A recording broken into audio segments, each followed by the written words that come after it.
एक छोटे से गांव में बाबू और उसकी पत्नी मीरा रहते थे। दोनों एक दूसरे से बहुत प्यार करते थे और एक साधारण जीवन जी रहे थे।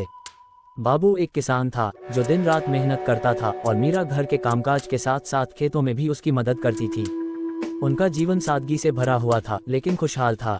गांव के पास एक व्यापारी रहता था जो बहुत धनी था पर दिल का बुरा था। वह गांव के गरीब किसानों को ऊंचे ब्याज पर कर्ज देता था और उनकी जमीनें हड़पने की योजना बनाता रहता था। एक दिन बाबू को खेत के लिए बीज और खेती के औजार खरीदने के लिए पैसों की जरूरत पड़ी तो वह मजबूरी में लाला राम के पास गया। लाला राम ने सोचा कि यह मौका सही है और उसने बाबू को कर्ज दे दिया, लेकिन बहुत ऊंचे ब्याज पर। बाबू ने कर्ज ले लिया और वादा किया कि वह समय पर सारा कर्ज चुका देगा। दिन बीतते गए और बाबू और मीरा ने जी जान से खेत में मेहनत की। उन्होंने अच्छे फसल की उम्मीद की, लेकिन दुर्भाग्य से उस साल बारिश नहीं हुई और फसल खराब हो गई। बाबू कर्ज नहीं चुका पाया और राम ने धमकी दी कि अगर उसने कर्ज नहीं चुकाया तो वह उसकी जमीन छीन लेगा। बाबू बहुत दुखी था और मीरा भी चिंतित थी, लेकिन उसने बाबू से कहा, तुम चिंता मत करो, भगवान हमारे साथ हैं।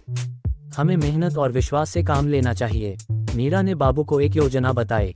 उसने कहा, हम गांव के लोगों की मदद ले सकते हैं। अगर हम सब मिलकर काम करेंगे तो तुम्हारी फसल फिर से उग सकती है और हम समय पर कर्ज चुका पाएंगे। बाबू को मीरा की बात पर भरोसा था। उसने गांव के लोगों से मदद मांगी और सभी ने मिलकर बाबू की जमीन पर दोबारा खेती शुरू की। गांव के लोग दिन रात मेहनत करने लगे और मीरा ने भी अपने घरेलू कामों के साथ खेत में भी मदद की। इस बार किस्मत ने उनका साथ दिया। अच्छी बारिश हुई और फसल बहुत अच्छी हुई। बाबू ने अपनी मेहनत और गांव के लोगों की मदद से कर्ज चुकाने के लिए पर्याप्त पैसा कमा लिया। जब बाबू राम के पास कर्ज चुकाने गया तो वह हैरान रह गया। उसने सोचा था कि बाबू की जमीन उससे छीनने का मौका मिलेगा, लेकिन बाबू ने सारा कर्ज चुका दिया। राम को ये देखकर धक्का लगा और गांव के लोगों ने भी उसकी चालाकी को समझ